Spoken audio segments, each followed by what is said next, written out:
अस्सलाम वालेकुम। आज हम चैप्टर फर्स्ट का लास्ट न्यूमेरिकल 1.10 को सॉल्व करने की कोशिश करेंगे। इस चैप्टर का लास्ट और इम्पोर्टेंट न्यूमेरिकल। सबसे पहले हम स्टेटमेंट देखते हैं। स्टेटमेंट से हम इसके डाटा को कंक्लूड करेंगे। सबसे पहले हम लिखते हैं डाटा। सबसे पहले हम इसके बारे में डाटा स्टेटमेंट से कंक्लूड करते हैं डाटा। सबसे पहले आप स्टेटमेंट देखिए।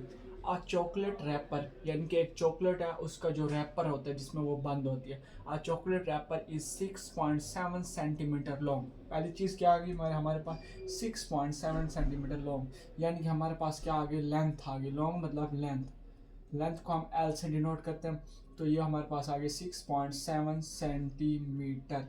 हमारे पास चॉकलेट रैपर की लेंथ आ गई। दोबारा से आप देखें, a chocolate wrapper is 6.7 centimetre long. दूसरी चीज़, एंड 5.4 सेंटीमीटर वाइड मतलब विड्थ मतलब चौड़ाई। विड्थ हमारे पास, विड्थ को डब्ल्यू से डिनोट करते हैं। विड्थ हमारे पास कितने 5.4 सेंटीमीटर। ये हमारे पास डाटा आ गया इसका। और तो अब दूसरी चीज़ हमारा पॉइंट क्या था, फाइंड क्या करना है। फाइंड की आप हेडिंग दोगे, दूसरा पॉइंट हमारे पास आ गया to find calculate its area. वो कहते हैं एरिया फाइंड कर दो। कैलकुलेट एरिया को हम ए से डिनोट करते हैं, तो एरिया हमने फाइंड करना है। Up to reasonable significant figure, ये जो वर्ड है ना, ये एक और उसने शर्त ऐड कर ली। रीजनेबल सिग्निफिकेंट फिगर में वो आंसर होना चाहिए। आपको एंड पे समझाता हूँ। जब आंसर निकालेंगे तो उसको रीजनेबल सिग्निफिकेंट फिगर में रखेंगे, तब आपको बताऊंगा रीजनेबल सिग्निफिकेंट फिगर होता क्या है। इसके बाद हमारे पास आ गया सोल्यूशन। हमारे पास हमें पता है एज वी नो, हमें पता है कि जो एरिया का फार्मूला होता है वो होता है लेंथ ज़रब विड्थ, यानी कि लेंथ मल्टीप्लाई विड्थ, लंबाई ज़रब चौड़ाई। एरिया का फार्मूला क्या होता है, लंबाई ज़रब चौड़ाई।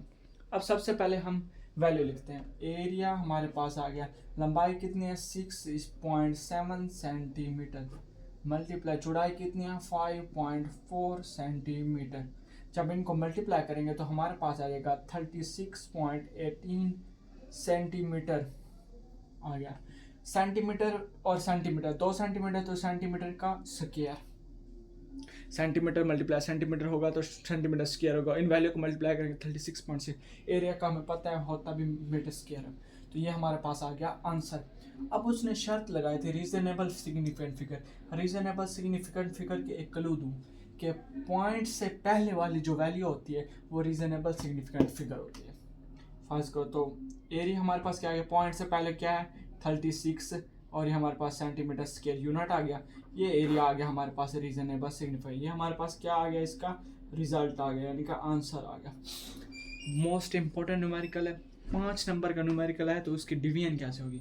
1 नंबर का होगा इसका डाटे का, 1 नंबर हमारे पास हो गया टू फाइंड का 1 नंबर हमारे पास हो गया इस फार्मूले का, 1 नंबर इस कैलकुलेशन का। यहाँ पे मेन चीज़ आपने ये देखनी है कि सेंटीमीटर स्क्वायर होता है, और 1 नंबर रिजल्ट का रीजनेबल फिगर में लिखना है। तो रीजनेबल फिगर का हमने देखा कि पॉइंट से पहले वाली जो वैल्यू होगी वो रीजनेबल सिग्निफिकेंट फिगर होगी। यहाँ तक हमारे पास चैप्टर 1 9th क्लास चैप्टर 1 के हमारे पास न्यूमेरिकल फिनिश हो गया। अब नेक्स्ट वीडियो में हम चैप्टर 2 के न्यूमेरिकल का आगाज़ करेंगे। तब तक के लिए अल्लाह हाफिज़।